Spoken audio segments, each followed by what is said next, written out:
Bonjour et bienvenue sur le site du podcast Histoire en série, créé et animé par Nicolas Charles et Johan Chanoir. Au programme, une analyse des séries d'hier, d'aujourd'hui et de demain par les spécialistes des questions mobilisées par nos shows préférés.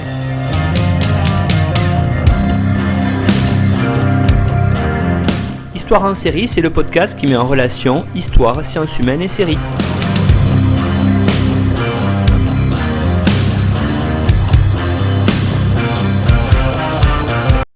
Bonjour à tous, bienvenue dans ce numéro spécial d'Histoire en série, livre en série. Vous savez qu'on suit l'actualité des parutions sur les séries et en particulier des parutions dans l'excellente collection Sérial aux presses universitaires François Rabelais, collection dirigée notamment par Stéphane Rollet, mais aussi Sarah Tuel, Ryan Hudley et Claire Cornillon, Éric Maigret. Voilà, c'est une vraiment très très bonne collection de parutions universitaires sur les séries. On en a déjà parlé plusieurs fois dans le podcast et aujourd'hui, je suis là avec vous pour parler du dernier ouvrage justement dans la collection qui est signé Justine Breton. Bonjour Justine. Bonjour Nicolas, bonjour tout le monde, ravi de me retrouver une nouvelle fois dans vos oreilles. Oui, eh bien, nous sommes ravis aussi parce qu'en plus, cet ouvrage est un ouvrage déjà, un, très intéressant et puis deux, la thématique est très, très, j'allais dire, d'actualité de par les parutions et je sais que ce type de parution, on peut le saluer d'ailleurs, fera plaisir aussi à notre ami, bien sûr, Johan Chanoir, qui travaille un petit peu sur cette thématique aussi. Alors, le livre, Justine, ça s'appelle Un Moyen-Âge en clair-obscur, le médiévalisme dans les séries télévisées, donc ça vient de paraître tout récemment dans la collection Sérial aux presses universitaires François Rabelais. Alors, peut-être, Justine, pour vous présenter, vous êtes maître de conférences en littérature française à l'université de Reims-Champagne-Ardenne et membre du CRIMEL. Vous avez écrit plusieurs ouvrages, on va en citer quelques-uns. On a mis votre biographie, bien sûr, dans le site internet Histoire en série, donc notamment Le roi qui fut et qui sera, représentation du pouvoir arthurien sur petit et grand écran, qui est paru en 2019 chez les classiques Garnier. Et puis, on a aussi des parutions avec votre ami Florian Besson. On va en citer celle qui concerne le plus les séries. Camelot, un livre d'histoire chez Vendémiaire en 2018. Et puis, plus récemment, une histoire de feu et de sang, le Moyen-Âge de Game of Thrones. On avait déjà fait une émission dessus qui est parue au PUF en 2020. Voilà une nombreuse bibliographie sur le petit écran, sur les séries, sur le Moyen-Âge. Alors, peut-être, première question, Justine, est-ce que vous pourriez nous présenter la genèse de l'ouvrage et en même temps nous expliquer un petit peu les grandes idées de ce que vous vouliez démontrer dans cet ouvrage-là? Oui, c'est vrai que j'ai considéré ce travail comme un peu la continuité de ce que j'avais pu mener jusqu'ici parce que voilà, travailler sur les séries qui parlent du Moyen-Âge, c'est quelque chose que je fais depuis un petit moment, en fait, l'air de rien. J'avais commencé à le faire dans mon travail de thèse que j'avais soutenu en 2016 déjà. Le temps passe. Et dans le travail de thèse sur le roi Arthur, je travaillais notamment sur les films et les séries qui représentaient la légende du roi Arthur. Donc, c'était l'occasion de travailler sur un gros corpus comme j'aime bien le faire, avec des dizaines, voire des centaines d'œuvres à comparer, à mettre en perspective dans leur évolution diachronique, sur un temps long aussi. Donc voilà, j'avais commencé ce travail. J'ai ensuite resserré un petit peu plus sur le format, puisque j'ai travaillé davantage sur les séries elles-mêmes, bon, avec voilà, quelques petits films par-ci par-là, parce que c'est toujours mes premières amours. Mais je me suis intéressée davantage aux séries, et notamment donc, avec les travaux que j'ai pu mener avec l'historien Florian Besson, puisqu'on a travaillé donc, sur Camelot, on a travaillé sur Game of Thrones, deux visions euh, très différentes du Moyen-Âge, parce qu'on a une comédie d'un côté et de l'autre une série qui est, voilà, il y a à la fois une série drama et qui mêle des éléments d'aventure et voilà, de dark fantasy, donc des enjeux très différents, des diffusions, une tonalité très différente aussi, et pourtant j'ai remarqué qu'on avait quand même malgré tout des points communs sur la façon dont ces séries représentaient le Moyen-Âge. Et c'est ce qui m'a intéressée et j'ai cherché donc à prolonger un petit peu tout ça en étendant de nouveau mon étude à un corpus un peu plus large et en cherchant à voir comment justement on représentait le Moyen-Âge dans les séries télé depuis globalement qu'on a des séries télé. C'est-à-dire, là, dans le corpus que j'ai proposé, l'œuvre la plus ancienne, elle date de 1949. C'est une série sur The Adventures of Sir Galahad. Donc, c'est une série sur l'histoire de la légende arthurienne, mais c'est ce qu'on appelle en fait un serial. C'était des épisodes diffusés au cinéma avant les films. Et c'est voilà ce qui a donné un des ancêtres des séries. Et c'est les premières représentations. Et j'ai cherché à étudier donc la façon dont on représente le Moyen-Âge depuis 1949 jusqu'à, le livre est paru début 2023, donc jusqu'à fin 2022. J'ai essayé d'intégrer le plus de séries possible, principalement des séries européennes ou on va dire occidentales, de façon générale, si on en a beaucoup qui viennent des États-Unis ou qui viennent de différents pays anglophones, quelques séries pardon, qui viennent d'autres pays européens. Et on a aussi quelques programmes comme des mangas, notamment enfin des animés qui sont adaptés de mangas comme Berserk par exemple. J'en ai pas intégré, je les ai pas tous intégrés déjà parce qu'il y en a énormément, et aussi parce que ça fonctionne avec des codes culturels, esthétiques, narratifs qui sont finalement très différents. Donc ça mériterait une étude à part. Mais j'ai cherché quand même à intégrer les plus influents, les plus populaires aussi, pour pouvoir comprendre un petit peu cette représentation du Moyen-Âge qui m'intéressait. Parce que ce qui m'intéresse toujours, c'est de voir voilà, comment on met en scène le Moyen-Âge, qu'est-ce qu'on cherche à dire quand on met en scène le Moyen-Âge. Parce que, et ça j'enfonce des portes ouvertes, mais quand on représente une œuvre, quand on fait une œuvre historique, que ce soit un roman, une BD, une série ou un film, en fait, on va davantage parler de notre époque, de l'époque qui voit naître l'œuvre, que de l'époque qui est mise en scène. Donc, ce qui m'intéresse, c'est de voir comment le Moyen-Âge est utilisé pour parler de ce qu'on veut parler, ce dont on veut parler nous.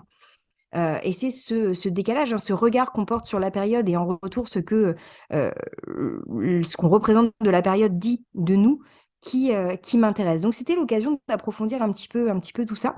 Et j'ai eu la chance que la collection Serial et les presses universitaires François Rabelais acceptent de m'accompagner dans ce projet parce que voilà, j'arrive avec mon gros corpus de films et avec plein de choses que je voulais dire dans cet ouvrage. Et ils m'ont laissé toute latitude pour pouvoir travailler et explorer vraiment comme je voulais sur ces sujets, en intégrant à la fois des séries avec une ambition historique, des séries de fantasy, des séries animées, des séries en prise de vue réelle, donc des choses quand même assez variées. Et en plus, on a pu présenter tout ça dans un ouvrage richement illustré. Et ça fait énormément de bien quand on travaille sur l'audiovisuel. Parce que c'est pas si facile de trouver des éditeurs qui acceptent d'intégrer des visuels, parce que ça coûte très cher, ça demande des moyens techniques qui sont aussi un peu compliqués.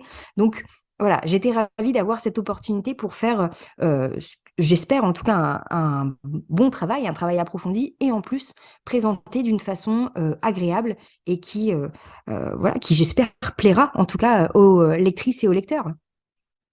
Oui, on n'en doute pas, Justine, parce que vous l'avez dit, effectivement, c'est un très bel ouvrage, paru entièrement en quadrichromie, donc on a avec beaucoup d'illustrations, et ça c'est toujours intéressant, vous l'avez dit, quand on travaille sur l'audiovisuel, donc un ouvrage qui est beau, un ouvrage qui a beaucoup de contenu, et on va y entrer tout de suite dans le vif du sujet, parce que vous l'avez divisé, cet ouvrage-là, en 5 grandes parties. Alors on va y revenir sur ces parties, c'est vrai que c'est quand même très intéressant, mais la première, en fait, vous l'avez intitulée Un difficile ancrage dans le temps et l'espace. Alors, c'est vrai que cette première partie, qui n'est pas une introduction, mais c'est quand même une partie qui a j'allais dire, qui plante le décor, à la fois le décor spatio-temporel, et qui permet de revenir un petit peu sur la sémantique, qu'est-ce qu'on entend par Moyen-Âge? C'est ça, l'idée, c'était de faire un petit peu une typologie en début d'ouvrage, parce que justement, je croise des séries qui datent des années 50 et des séries qui datent du début des années 2020, donc avec des enjeux de création, de diffusion, de production aussi qui sont extrêmement différents. Mais je voulais montrer que malgré cette diversité sur laquelle je reviens aussi assez régulièrement dans l'ouvrage, parce qu'il faut prendre en compte tous ces enjeux, tout ce contexte de création et de diffusion des séries pour pouvoir les analyser de façon pertinente. Mais je voulais montrer que malgré cette différence de format, cette différence de genre aussi, on a des points communs dans l'ensemble de ces ouvrages et que ça permettait de diviser en différentes catégories, de regrouper comme ça les séries autour de thématiques. J'ai fait plusieurs chapitres dans cette partie, sachant que chaque chapitre est à chaque fois divisé en plein de petites sous-parties, ce qui fait que on peut aussi picorer en fait dans l'ouvrage pour aller lire vraiment les parties qui nous intéressent plus particulièrement. Mais je voulais d'abord parler de ce fameux cadre spatio-temporel parce que on est dans des séries donc qui se passent au Moyen Âge, hein, parfois un Moyen Âge inventé ou de fantaisie, mais où on a très souvent des éléments très précis, qui en tout cas donnent l'illusion d'une grande précision sur le cadre spatio-temporel. On va avoir des encarts qui nous mettent les dates, on va avoir des cartes toujours extrêmement anachroniques qui apparaissent à l'écran. Et je cherchais à savoir justement pourquoi on avait cette prétention de véracité en fait sur le cadre spatio-temporel, ce que ça apporte au récit. Parce que c'est jamais anodin hein, qu'on nous mette une date ou au contraire qu'on nous laisse dans une espèce de flou temporel ou géographique. Ça entraîne une orientation différente du récit qui est proposé. Et ça va impliquer des enjeux de narratifs, notamment, hein, qui sont différents. Donc, je voulais revenir sur ça, sur pourquoi on a des dates et des lieux, réels ou non, qui nous sont livrés régulièrement, très souvent au début des séries, hein, pour vraiment qu'on puisse situer dès le début où on se trouve dans le temps et dans l'espace. On a des séries qui vont axer comme ça sur ces fameuses cadres assez précis, et à l'inverse, on en a d'autres qui vont prendre complètement le contre-pied de ça et qui vont jouer sur l'idée qu'on est dans un Moyen-Âge totalement imaginaire, ou en tout cas qui croise les époques. Ça peut être des programmes comiques ou pas, hein, d'ailleurs, mais on a une façon de jouer là davantage sur le Moyen-Âge pour ce qu'il a de légendaire, pour ce qu'on va retrouver dans les contes de fées aussi. Quand on parle des contes, on en a beaucoup qui se passent au Moyen-Âge, mais dans une vision très large du Moyen-Âge. On ne sait pas exactement où, on ne sait pas exactement quand. Et ça apporte encore des éléments différents dans la façon dont on construit le récit et la façon dont le spectateur va pouvoir s'identifier, par exemple, au personnage. Donc, c'est des choix narratifs aussi. C'est pas seulement mettre un cadre pour dire, bah voilà, ça se passe en 1453, donc il faut absolument qu'on ait des costumes et des accessoires et des décors qui soient appropriés, parce que ça, c'est encore un autre travail. Mais la question, c'était qu'est-ce que ça implique qu'on dise que ça se passe en 1453 plutôt que 2 siècles avant? Quelle est la différence pour l'histoire? Et quelle est la différence si on efface complètement ces dates et ces lieux et que on nous dit qu'on est dans un espèce de flou temporel et géographique? Donc voilà, je voulais interroger ces questions pour le début parce que c'est aussi la façon dont on entre dans les séries, le cadre qu'on nous donne au début nous permet de voir comment on va interpréter la suite. Et je me suis arrêtée aussi sur, alors encore une autre approche, c'est une troisième approche, enfin qui est liée, hein, mais qui est toutes ces séries qui vont, ce que j'ai appelé rentrer dans l'histoire par la petite porte. Parce qu'on a des séries qui, quand on parle du Moyen-Âge, on a très souvent des séries qui vont mettre en scène des grandes figures historiques, très souvent des rois, des reines, des princesses, des chevaliers, que ce soit des personnages réels et historiques ou des figures légendaires, avec parfois un mélange d'ailleurs des deux. On a ces aspects-là, mais on a aussi toute une vague de séries médiévalistes, donc séries qui représentent le Moyen-Âge et qui vont euh, axer davantage sur un côté intime, familial, surtout le quotidien en fait de ces personnages du Moyen-Âge. Pas tant s'intéresser à ce que ça implique de gouverner un royaume que de comment on vit au Moyen-Âge, alors souvent de façon décalée, de façon un petit peu parodique. Mais voilà, c'était aussi une autre façon de voir le Moyen-Âge parce que bah, s'intéresser à ce côté quotidien, comme on va retrouver par exemple dans des séries courtes et des séries françaises, hein, c'est ce que fait Kaamelott, c'est ce que fait La Petite Histoire de France, qui est divisée en plusieurs périodes historiques, mais on a justement des chapitres consacrés à la représentation du Moyen-Âge. C'est une façon de permettre une grande identification au personnage parce que on va retrouver des choses qu'on va considérer comme universelles, des problèmes familiaux, des disputes conjugales, des problèmes avec les voisins, enfin voilà, des choses qu'on va retrouver très régulièrement dans ce type de programme. Et là, le Moyen Âge, en fait, va surtout servir de décor et va permettre d'apporter un petit peu d'exotisme, en fait. Donc voilà, donc c'était une façon d'étudier aussi cet aspect-là, parce qu'on ne reçoit pas du tout la série de la même façon quand on a cette perspective. Et euh, enfin, j'ai terminé dans cette partie sur justement cette fameuse typologie qui s'intéresse notamment à la façon dont on présente les séries. Je voulais rappeler aussi que, même si je parle beaucoup d'histoire, forcément, dans cet ouvrage, parce que dès qu'on parle du Moyen-Âge, on va intégrer des perspectives historiques essentielles, mais je voulais rappeler aussi qu'on a énormément de séries qui parlent du Moyen-Âge, qui ne sont pas tant inspirées de l'histoire en tant que science historique, que inspirées de la littérature. On a beaucoup d'œuvres qui vont être inspirées alors de pièces de Shakespeare, beaucoup, qui vont reprendre de façon plus ou moins fidèle ou plus ou moins parodique. On a bien sûr des séries inspirées de textes du Moyen-Âge ou de réécritures plus récentes, mais qui vont s'appuyer sur des légendes, sur le roi Arthur, sur Robin des Bois. Donc aussi comment ces séries proposent un récit avec une coloration historique plus ou moins marquée, mais le fait qu'on s'appuie sur un ancrage littéraire va encore impliquer des différences dans la façon dont le récit est construit. Donc, c'était important pour moi de rappeler, je suis littéraire à la base, donc c'était pour moi important de rappeler que on a ce fort ancrage littéraire qui permet d'avoir déjà un récit construit. Alors, que les scénaristes et réalisateurs et showrunners sont libres de suivre ou pas, d'ailleurs, mais que le fait d'avoir ce premier bagage va nécessairement influer sur la façon dont le Moyen Âge est mis en scène. Donc voilà, c'était une autre, encore une fois, une autre porte d'entrée. Et j'ai fait quand même un petit détour par des séries, alors que j'ai moins étudié tout au long de l'ouvrage, mais que je voulais quand même évoquer parce que même si là, dans cet ouvrage, j'ai étudié les séries qui mettent en scène le Moyen Âge, je voulais aussi au moins mentionner et montrer ce que ça pouvait apporter les séries qui mettent en scène le Moyen-Âge, mais de façon très ponctuelle, le temps d'un épisode, voire d'une seule séquence. Alors, j'ai pas pu toutes les lister parce qu'il y en a des centaines, et à peu près toutes les grandes séries c'est-à-dire les séries longues, en fait, qui se sont étendues dans le temps, font toutes un détour par le Moyen-Âge à un moment donné. Soit avec un épisode détourné, soit avec du voyage dans le temps, soit avec voilà, plein de possibilités, soit avec des fêtes médiévales qui sont mises en scène, mais on a du Moyen-Âge qui s'invite comme ça très régulièrement. Donc je voulais aussi voir ce que ça implique dans une série médicale, ou dans une série policière, ou dans une série de science-fiction. Qu'est-ce que ça implique d'avoir un épisode ou une séquence qui fait un détour pour le Moyen-Âge, par le Moyen-Âge? À quoi ça sert? Qu'est-ce que ça apporte? Est-ce que ça apporte quelque chose, d'ailleurs? Je pense que oui, sinon on ne le ferait pas.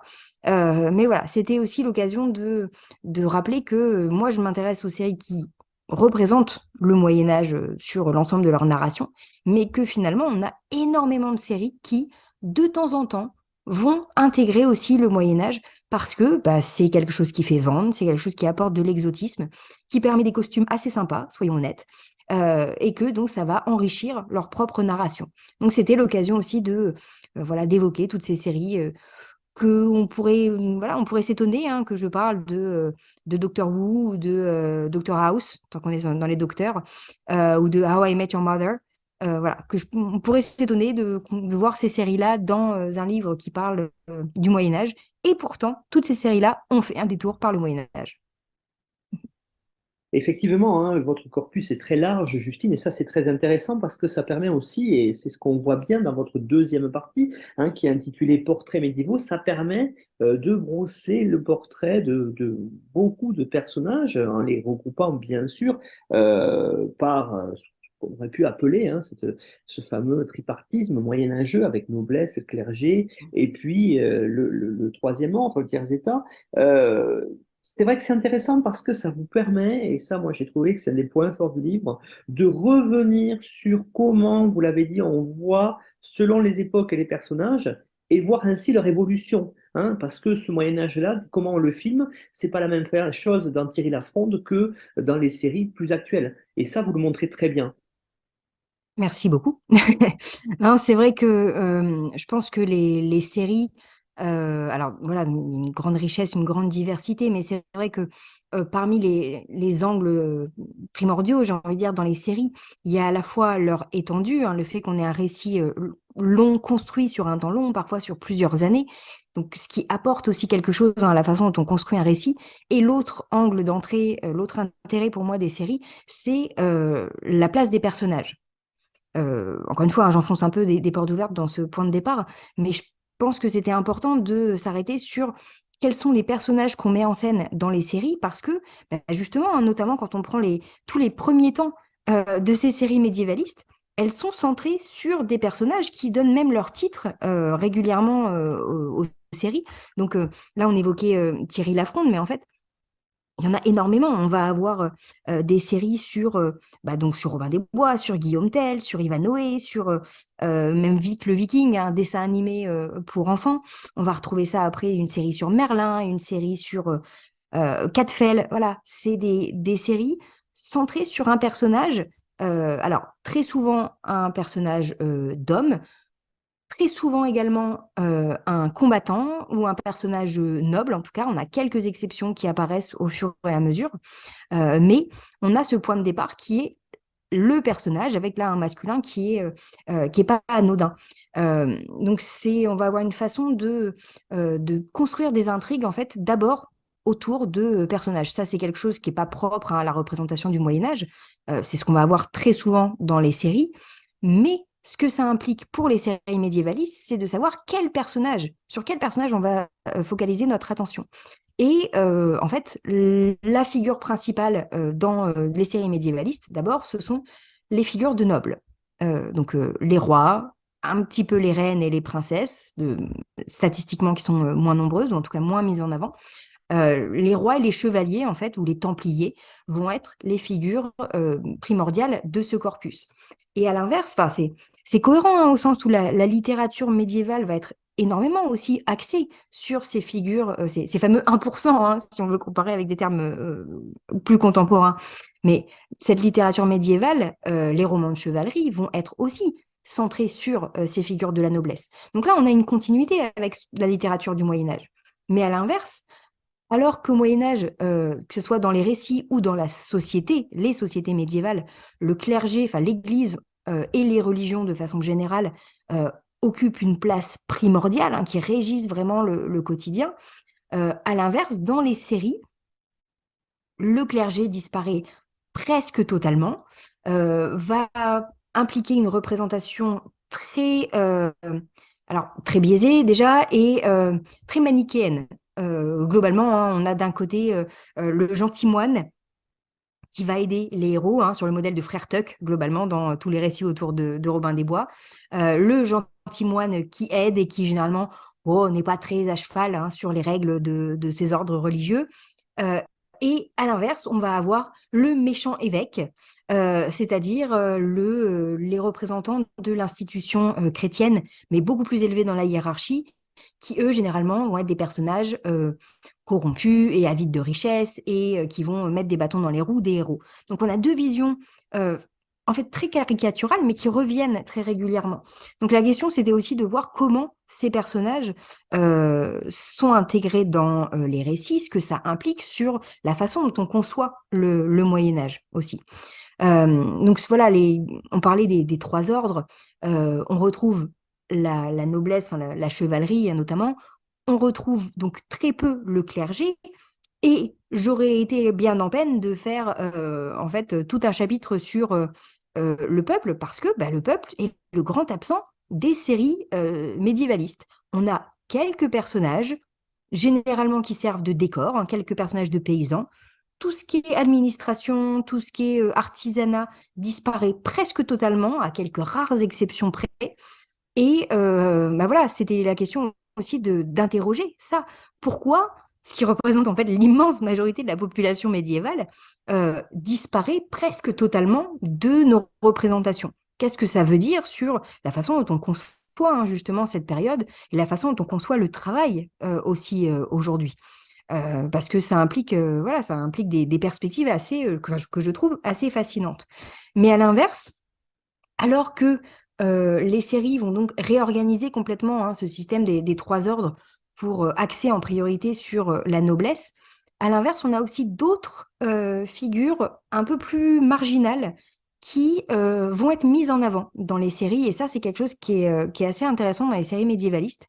C'est que on pourrait croire que le personnage type d'une série médiévaliste, c'est le guerrier. Et c'est pas totalement faux, hein, clairement, parce que ce soit des chevaliers, des vikings, hein, qui sont généralement perçus aussi principalement comme des guerriers, alors que c'est pas vraiment le cas d'un point de vue historique, mais bon, c'est plus compliqué. Euh, alors que voilà, on a ces figures de combattants, que ce soit des chevaliers, des croisés, des templiers. Toutes ces figures sont très présentes, hein, dans les séries médiévalistes. Je dis pas le contraire, mais si on veut trouver un point commun entre les héros de toutes ces séries, on remarque que ce ne sont pas toujours des combattants. J'évoquais Cadfael tout à l'heure, une série donc sur un religieux, un frère Cadfael, qui mène des enquêtes. On a une série sur le nom de la rose, on a des séries sur des reines. Comme The White Princess ou The White Queen, qui sont justement des femmes de pouvoir, mais qui ne sont pas des combattantes à proprement parler. Donc, c'est pas ça le point commun.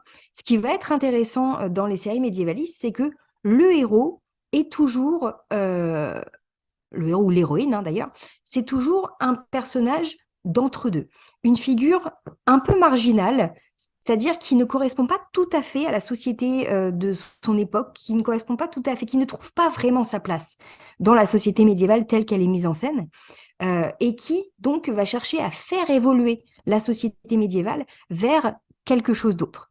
Et donc on va avoir une façon comme ça dans les séries médiévalistes de valoriser ce qui fait la différence de certains personnages, mais une différence qui arrive malgré tout à unifier autour d'elle. Donc on va avoir des personnages qui rencontrent plein de catégories sociales, qui voyagent, qui vont expérimenter des choses.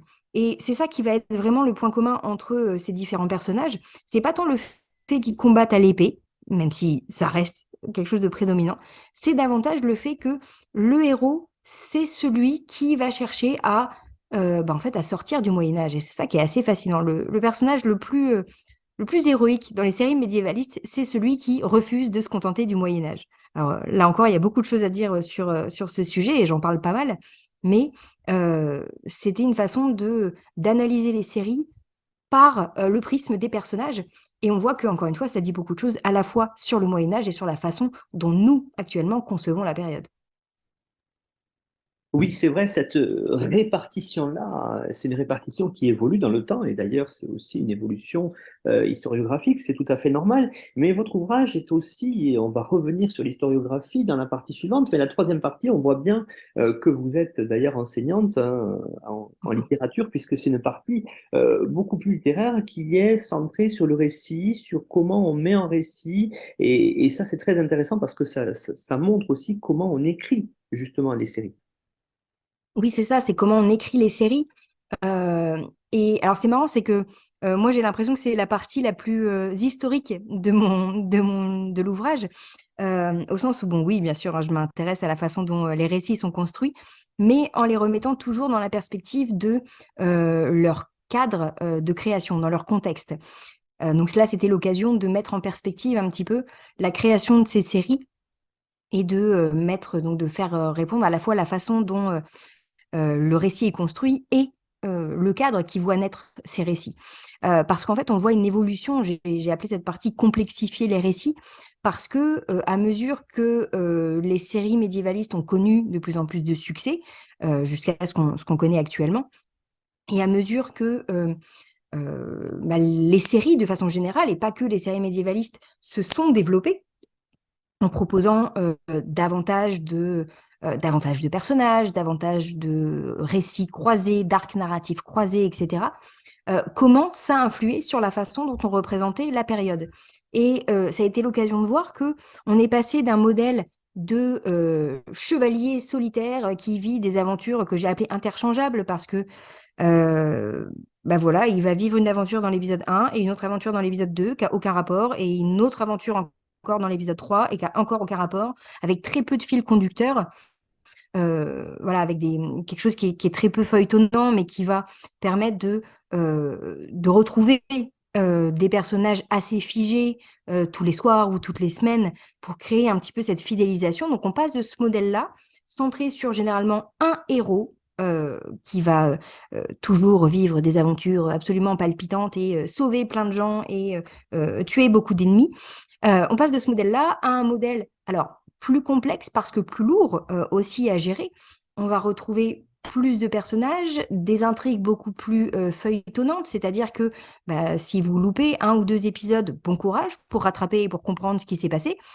À l'inverse, dans Thierry Lafronde, si vous avez manqué 2 épisodes parce que vous n'étiez pas rentré de l'école à l'heure, c'est pas grave. Vous savez que la semaine d'après, vous le retrouvez et que le fameux chevalier, enfin seigneur en collant, hein, auquel Yoann Chanoir fait régulièrement référence, et il a bien raison, on sait qu'il s'en sortira toujours et que la semaine prochaine, il vivra d'autres aventures. Pour prendre l'exemple un peu voilà, à l'opposé, si vous avez loupé 2 épisodes de Game of Thrones, ça risque de poser problème à la compréhension de l'intrigue et éventuellement votre personnage préféré peut être mort entre deux. Donc ça pose des soucis. Ça implique des façons de visionner qui sont également différentes. Donc c'était important de prendre en compte à la fois comment les séries ont été créées et comment elles étaient ou elles sont visionnées dans ces récits. Donc voilà, je voulais mettre un petit peu tout ça en perspective pour comprendre comment les aventures sont mises en scène en fonction des contextes et des enjeux de création et de diffusion. Et c'était l'occasion de terminer cette partie par un chapitre un peu plus économique, même si c'est absolument pas ma spécialité. Donc, amis et collègues économistes, s'il vous plaît, ne m'en voulez pas. Mais je voulais aborder certains points parce que mettre en scène une série médiévaliste, ça demande un gros budget. Une série, de façon générale, hein, ça coûte cher. Mais en plus, quand on est dans une série qu'on va appeler historique, que voilà, en anglais, on parle de period drama ou des choses comme ça, mais ce qui va m'intéresser, c'est que le fait que ce soit en costume, des costumes qui parfois peuvent coûter cher à créer, à reconstituer, même si on n'a pas de visée réaliste ou de véracité historique, mais c'est malgré tout des choses qui demandent un savoir-faire très particulier, éventuellement avec des armures, qui donc augmentent encore les coûts de production. On a par ailleurs des récits très souvent centrés sur des thèmes guerriers. Je pense qu'on en reparlera un petit peu après, mais ce qui veut dire qu'on va avoir des scènes de guerre ou des scènes de combat, donc il faut éventuellement mettre en place des chorégraphies, avoir des figurants, dresser des chevaux pour le tournage. Donc tout ça, ça rajoute des frais auxquels s'ajoutent encore les éléments d'effets spéciaux ou d'effets numériques lorsque on est notamment dans une série de fantasy, parce que voilà, mettre en scène de la magie, ça demande aussi des moyens techniques et des moyens donc financiers, qui font que mettre en scène une série médiévaliste, ça peut coûter très cher. Alors, bien sûr, hein, forcément, je reviens un petit peu sur le cas de la série Le Seigneur des Anneaux, Les Anneaux de Pouvoir, créée par Amazon, parce que ça a un peu tuer le game, hein, comme, comme on dit. C'est-à-dire que, voilà, là, Amazon a essayé de produire la série à coût de millions de dollars, avec voilà, des sommes absolument astronomiques. Alors, avec un résultat plus ou moins efficace, ça, c'est encore un autre débat. Mais je voulais interroger justement ce que ça implique d'avoir des séries qui coûtent de plus en plus cher, ce que ça permet de faire quand on représente le Moyen-Âge, mais on a aussi des séries qui ont des budgets moindres et qui arrivent à mettre en scène le Moyen-Âge avec notamment quelques astuces. Donc, c'était l'occasion de revenir aussi sur ces astuces, comment on met en scène le Moyen-Âge quand on n'a pas les moyens d'Amazon Studio, ce qui est le cas de la plupart des personnes sur Terre, qu'on a des possibilités pour pouvoir mettre en scène des beaux combats, des beaux récits, pour pouvoir proposer des personnages intéressants et que tout se règle pas forcément voilà, avec des chèques énormes. Donc, c'était une occasion pour interroger cette place de l'argent aussi, hein, alors pas dans le milieu des séries, parce que là, c'est un autre chantier, mais en tout cas, dans ce quand il s'agit de représenter le Moyen-Âge, et donc de valoriser aussi certaines productions qui trouvent des solutions, qui proposent des récits souvent originaux, avec des moyens moindres. Donc on peut aussi avoir d'autres formes de Moyen-Âge sans avoir besoin de dépenser des milliards dans l'achat de droits ou dans la réalisation d'effets sur fond vert qui fonctionnent plus ou moins bien, en tout cas. On en arrive maintenant dans votre quatrième partie, hein, que vous avez intitulée Les âges sombres, alors qui est peut-être pour moi en tout cas celle que j'ai trouvée très intéressante parce que c'est celle qui va aller à l'encontre, qui va aller combattre, on va dire, un certain nombre d'idées reçues sur le Moyen Âge qui sont régulièrement véhiculées par les séries et on sait que, vous l'avez dit, hein, vous avez travaillé avec notamment Florian Besson qui s'occupe un de ceux qui s'occupent en tout cas du groupe de recherche sur actuel Moyen Âge. Et c'est vrai qu'on voit souvent passer des fils sur Twitter ou comme ça qui vont contre cette idée reçue sur le Moyen Âge sombre, sur ces âges sombres, sur le Moyen Âge qui avait de la couleur. Et ça, c'est vrai que d'ailleurs, votre titre, Moyen Âge en clair-obscur, c'est ça aussi, cette idée-là. Hein, c'est pas tout sombre le Moyen Âge, et pourtant, les productions sérielles continuent à en parler. Même les films, on a vu d'ailleurs il y a pas longtemps un film qui est sorti sur Netflix où on voit au Moyen Âge très très sombre, très très noir. C'est pas ça, Justine, le Moyen Âge. Non, et effectivement, hein, c'est ma partie un peu engagée. Alors, on a chacun ses combats. Le mien est peut-être pas très important, mais voilà, c'est mon cheval de bataille, j'y tiens. Cette idée que non, le Moyen Âge, c'est pas en noir et blanc, et c'est pas tout en nuances de gris, et que au contraire, au Moyen Âge, on avait de la couleur partout.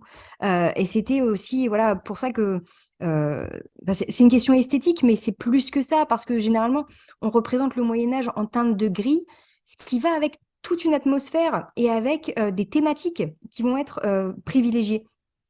Et généralement, généralement, très souvent, on va avoir une représentation du Moyen-Âge comme un temps où il fait toujours froid, où il pleut tout le temps. Alors, je vous rassure, hein, ça n'a pas été 1000 ans de pluie continue. Il y a eu du soleil, hein, parce que sinon, c'est compliqué de toute façon pour les cultures. Que ce ne sont pas des guerres permanentes, que ce ne sont pas des épidémies permanentes, que oui, il y a des guerres et oui, il y a des épidémies, mais malheureusement, on est bien placé à notre époque pour savoir que c'est pas tout à fait terminé. Et que on peut avoir ces contextes-là, mais qui coexistent avec des choses beaucoup plus sympathiques, beaucoup plus glorieuses, qu'on a des belles inventions, des belles prouesses au Moyen Âge, des innovations scientifiques et artistiques, et voilà, plein de belles choses en 1000 ans d'histoire dans le monde entier. Forcément, hein, il n'y a pas que du mauvais. Euh, et c'était l'occasion aussi, hein, de rappeler ça parce que c'est quelque chose qui peine à arriver dans les séries et en contrepartie qui peine à arriver, hein, dans l'imaginaire collectif. Et je voulais montrer dans cette partie justement que oui, le Moyen Âge, on considère ça, j'ai encore avec une vision datée comme les âges sombres, hein, selon la terminologie des Dark Ages, une période voilà, d'obscurité et d'obscurantisme qui se retrouve dans les séries, alors que on peut avoir des représentations, alors je ne vais pas dire tant plus fidèles, mais en tout cas qui reproduisent fidèlement la diversité de cette époque, et que le Moyen-Âge, même le Moyen-Âge des séries, peut être beaucoup plus nuancé. Et c'est ce que je voulais montrer aussi avec ce titre, Un Moyen-Âge en clair-obscur. C'est tout ce compromis et ces nuances qu'on a dans la représentation du Moyen-Âge.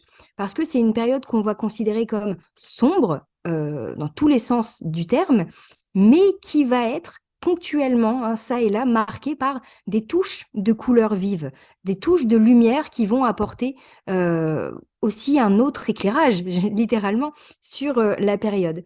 Et j'ai eu la chance de travailler justement avec l'équipe de Serial qui, à l'origine, quand ils m'ont proposé la couverture de l'ouvrage, ils avaient prévu une couverture grise. Avec voilà, une représentation d'épée, etc., mais avec une couverture grise. Et on a rapidement discuté, mais bon, ils étaient d'accord avec moi, parce que je voulais pas qu'on ait cette couverture grise, justement parce que je lutte contre cette idée que le Moyen-Âge, c'est toujours très gris. Et qu'au contraire, on a certes une image très répandue de quelque chose de sombre, mais qu'on a des nuances, et c'est ces nuances qui font tout l'intérêt à la fois de la période et l'intérêt pour la représentation de la période. Et donc, dans cette partie sur les âges sombres, qui contribue un peu à expliquer mon titre beaucoup trop long pour cet ouvrage, je voulais revenir dans cette partie sur justement la représentation très cliché qu'on a de la période médiévale, en montrant que bah voilà, on a tendance à considérer dans les séries que le Moyen-Âge, c'est une époque où il fait froid, où il fait noir, que tout le monde est totalement ignorant, qu'on se complaît dans la saleté et dans la misère du peuple, que donc c'est une époque forcément barbare et violente et centrée sur l'injustice. C'est quelque chose qui, d'un point de vue historique, est totalement faux. Déjà parce que c'est extrêmement compliqué de réduire, encore une fois, 1000 ans d'histoire à quelques adjectifs comme ça. Mais que dans les séries, on a une façon de jouer justement avec ces images.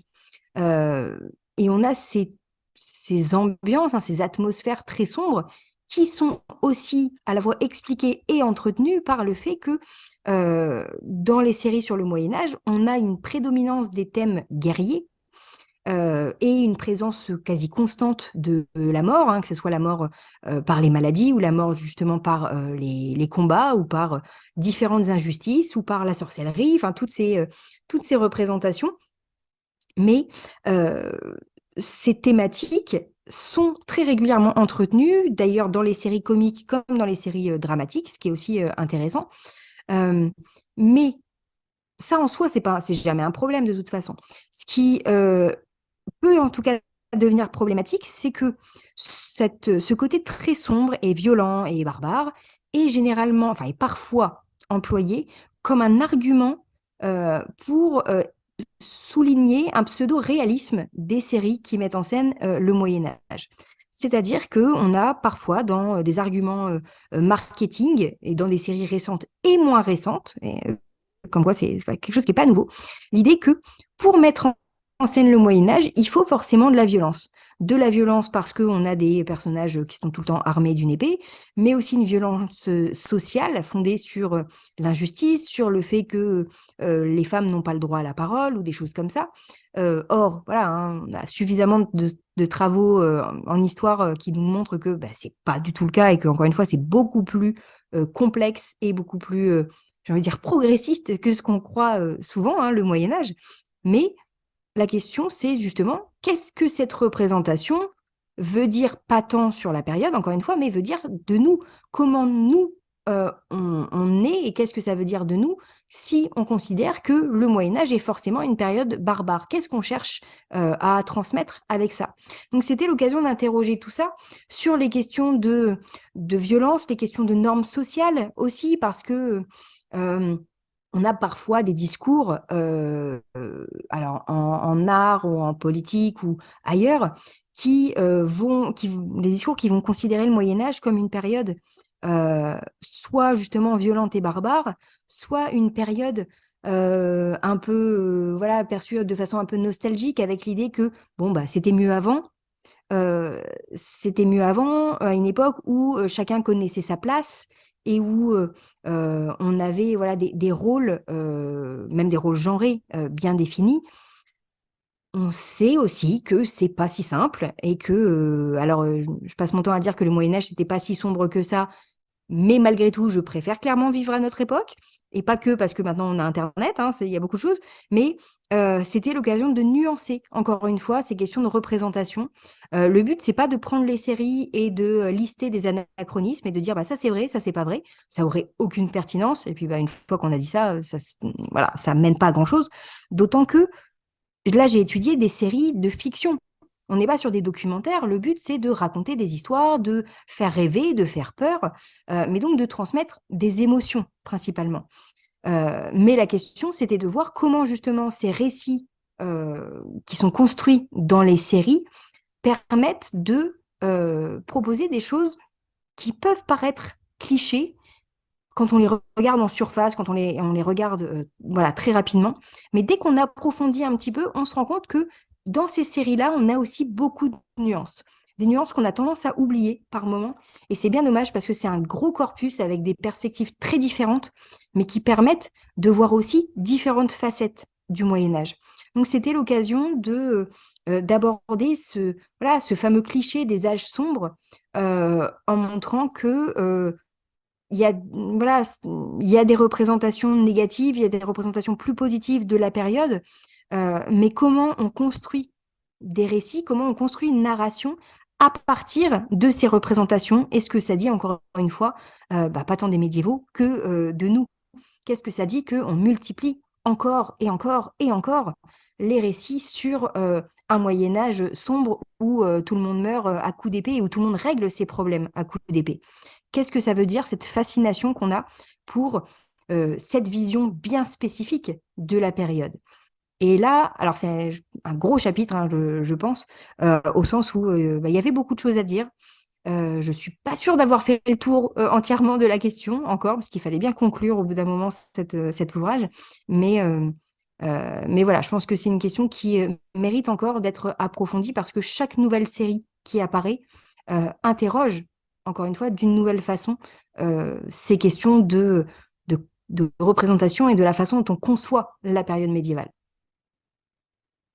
Effectivement, partie très engagée, vous l'avez dit, hein, c'est aussi très important parce que on en parle souvent et on en a déjà parlé, on en reparlera dans l'histoire en série. C'est vrai que vous l'avez dit, hein, il y a beaucoup de choses à dire parce on est souvent face à des cadres mentaux qui datent de plusieurs années. Hein, vous l'avez dit, hein, ne serait-ce que Thierry Lafronde, le Seigneur en collant, effectivement, comme dit Yoann Chanoir, c'est quelque chose qui aujourd'hui, je pense, ne se ferait plus. Pourtant, à une époque, c'est comme ça qu'on imaginait le Moyen Âge. Alors, il y a aussi, moi, ce que j'ai trouvé très, très intéressant dans votre livre, c'est cette dernière partie intitulée Il était une fois le Moyen Âge, parce que vous y montrez des choses très intéressantes, notamment sur les origines de certains mythes, de certains contes, et qui sont repris dans les séries. Et ça, c'est quelque chose de très important.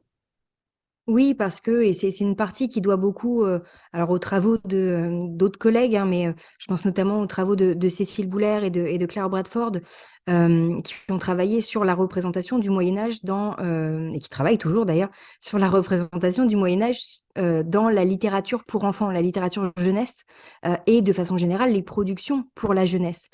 Parce que, on est forcément sur un paradigme différent. Je répète plusieurs fois que le contexte de création est essentiel pour comprendre la façon dont on représente le Moyen Âge et ce que ça implique. Mais bien entendu, on ne va pas représenter le Moyen Âge de la même façon dans The Bastard Executioner, qui est une série sur un chevalier déchu qui est contraint de devenir bourreau et voilà, c'est une série qui met en scène des scènes de torture à peu près à tout bout de champ.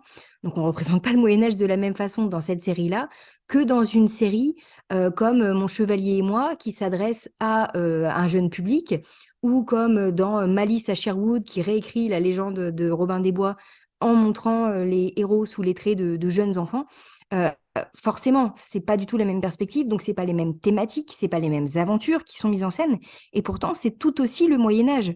Et là, on a justement une grosse influence des contes de fées, hein, de façon générale, mais qui vont se retrouver, qui vont infuser en fait cette représentation du Moyen Âge. Et ce qui m'intéressait, c'était de voir à la fois tout cet ancrage littéraire, hein, encore une fois, avec les contes, les perspectives qui sont différentes parce qu'on va s'adresser à différents publics, mais de voir aussi que justement tout ce bagage et toutes ces perspectives variées sur le Moyen Âge ne vont pas infuser que les productions pour la jeunesse. On va retrouver aussi des références aux contes plus ou moins directes ou plus ou moins sanglantes dans d'autres programmes. C'est quelque chose qui est assez...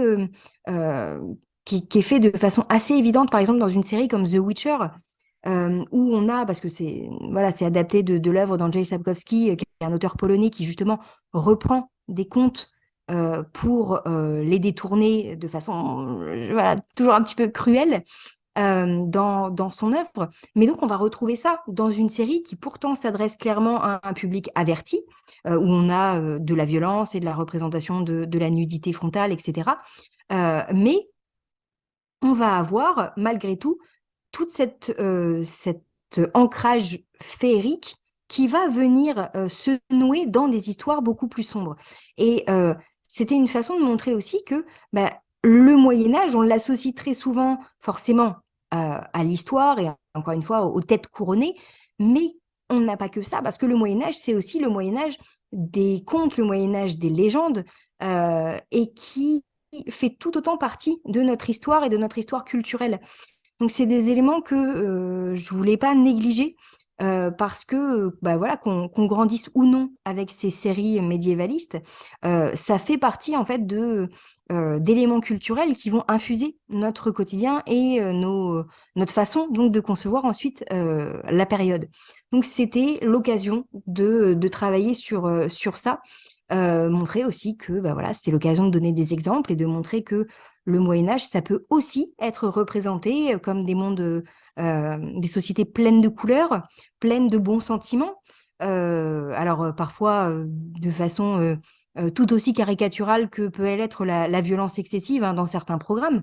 Mais je pense à une série comme Les Aventures des Pocket Dragons, où on est sur d'un dessin animé euh, qui représente donc des dragons qui sont ici de toutes petites créatures qui sont absolument pas terrifiantes, mais qui vont avoir des aventures autour de l'amitié, autour de voilà de choses très gentilles et très douces. euh, Parce que ben, le Moyen Âge, ça peut être ça aussi. C'est une période tellement riche et tellement vaste qu'on peut appliquer plein de récits possibles. Et que bah, c'est pas parce qu'on met en scène le Moyen Âge qu'on est obligé d'avoir des gens qui se décapitent à tout bout de champ. Donc c'était l'occasion de montrer aussi un peu ce contrepoint justement auquel on pense pas forcément quand on parle de séries médiévalistes, parce que en tant qu'adulte, on est peut-être un peu éloigné aussi de ces représentations. Or, c'est des corpus essentiels dans les productions pour la jeunesse, et c'est quelque chose qui, justement, nourrit à la fois les questions de contenu qu'on donne aux enfants et qui nourrit aussi la façon dont on enseigne le Moyen Âge. Parce qu'il y a cette perspective didactique voilà, que j'ai abordée que en filigrane dans l'ouvrage, mais qui, je pense, est essentielle. Donc, je voulais terminer sur cette vision peut-être un peu différente et peu, bah, un peu originale aussi du Moyen Âge, et terminer sur les représentations de ce que j'ai appelé un médiévalisme postmoderne, avec tous ces termes qui font un petit peu peur, mais que j'ai essayé de ne pas rendre trop rébarbatif non plus, mais pour montrer que le Moyen Âge pouvait très régulièrement servir de contrepoint humoristique par des effets notamment de collage esthétique, narratif, temporel. On a des effets de superposition souvent pour créer un décalage, pour créer un effet drôle, pour créer des parallèles ou justement des comparaisons plus ou moins flatteuses avec notre époque, et que bah, c'est le côté, encore une fois, très pratique du Moyen Âge, parce qu'il est à la fois suffisamment familier pour qu'on puisse le reconnaître facilement et se l'approprier très simplement, et en même temps suffisamment éloigné pour qu'on puisse plaquer dessus bah, un peu tout ce qu'on veut, dans un sens ou dans l'autre, sans que ce soit choquant. Donc c'est une période qui a un bac à sable absolument fascinant dans tout type de récit, mais qui plus est dans le cas des séries, parce que on va pouvoir s'adapter sur un temps long avec des personnages très variés. On va pouvoir s'adresser à des publics différents et transmettre des idées, des valeurs, des récits, parce que c'est surtout ça qui m'intéresse, des récits variés. Donc c'était un de mes objectifs dans cet ouvrage, c'était de montrer que le Moyen Âge est une période plus nuancée qu'on le pense souvent, et que les séries qui représentent le Moyen Âge sont aussi beaucoup plus variées que ce à quoi on pense quand on s'arrête aux principaux succès, mais on a d'autres choses, et ça permet je pense, mieux comprendre, alors pas tant la période médiévale, parce qu'encore une fois, ce ne sont pas des documentaires, mais de mieux comprendre comment nous, on perçoit le monde, comment on perçoit l'histoire et ce que ça veut dire de nos propres attentes. Donc, c'était une belle aventure de mener cet ouvrage sur un gros corpus, et je dois dire que et vous le verrez si vous feuilletez le livre, si vous feuilletez la bibliographie ou les notes, vous aurez l'occasion de voir pas mal de renvois à des épisodes d'histoire en série, parce que justement, il y a eu des épisodes sur voilà, la guerre dans les séries qui parlent du Moyen-Âge, ou sur Omar, ou sur Game of Thrones et The Witcher, etc. Donc, c'était l'occasion de puiser aussi dans ces épisodes. Donc, j'en profite pour remercier tous les collègues qui ont fait des épisodes précédents d'Histoire en série et que je cite quand même assez abondamment tout au long de l'ouvrage. Merci beaucoup, Justine. Effectivement, on a fait un certain nombre d'épisodes et ils sont là pour ça aussi, pour faire discuter les chercheurs, pour que la recherche soit diffusée. Et justement, on essaie depuis presque, on est à 230 numéros passés, plus les numéros spéciaux, donc tout ce qu'on avait fait notamment sur Game of Thrones. Et c'est vrai que ça fonctionne très bien et on remercie aussi les collègues, bien sûr, et puis les auditeurs qui sont fidèles depuis maintenant presque 3 ans passés pour le podcast. Alors, on en arrive au bout de l'émission, on en est peut-être à la conclusion, Justine, que vous avez intitulée joliment d'ailleurs, pour, puis entre parenthèses, ne pas en finir avec le Moyen Âge. Alors, qu'est-ce que vous avez voulu nous dire là-dessus?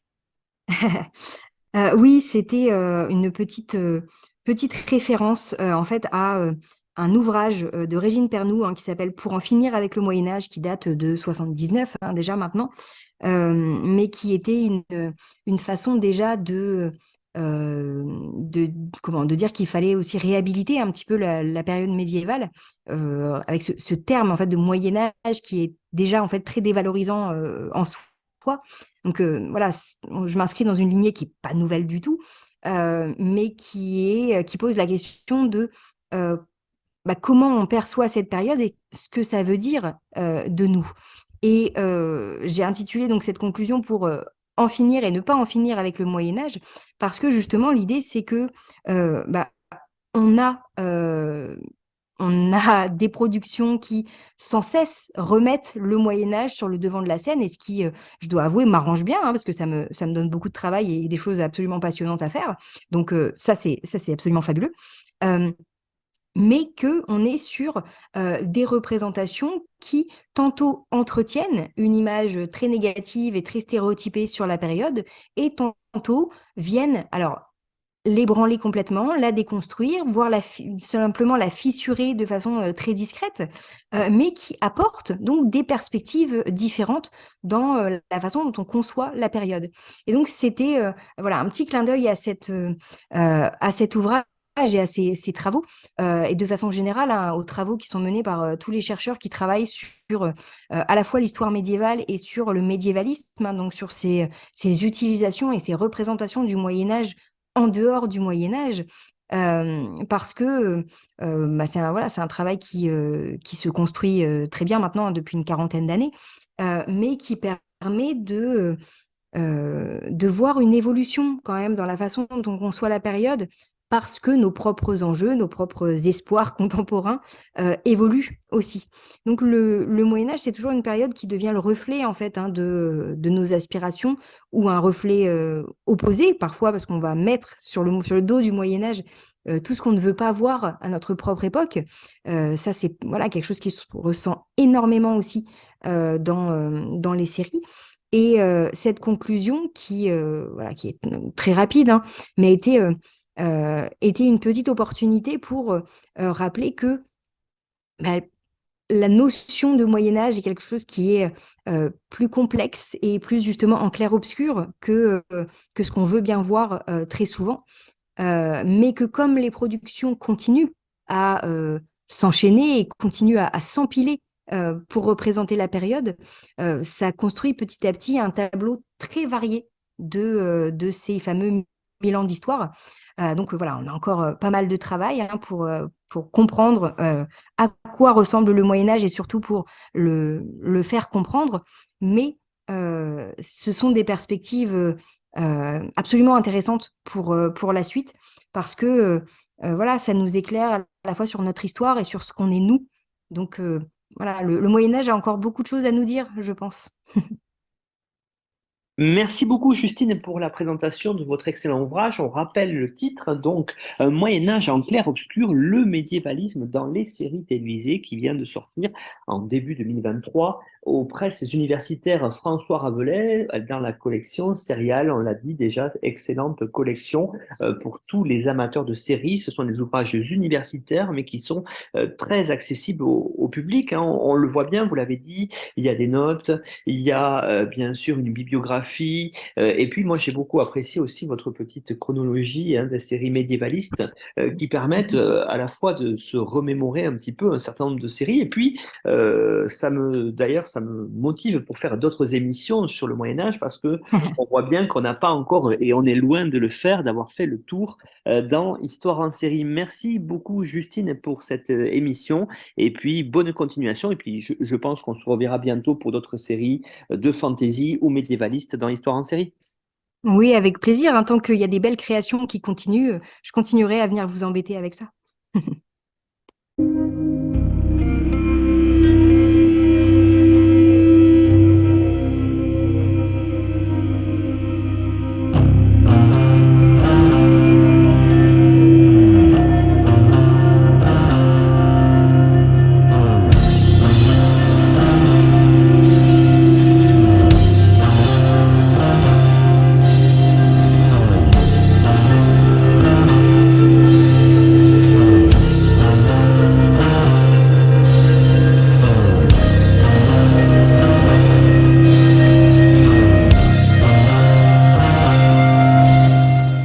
Retrouvez-nous sur Twitter @Histoire en série pour connaître le programme à venir ainsi que des conseils bibliographiques.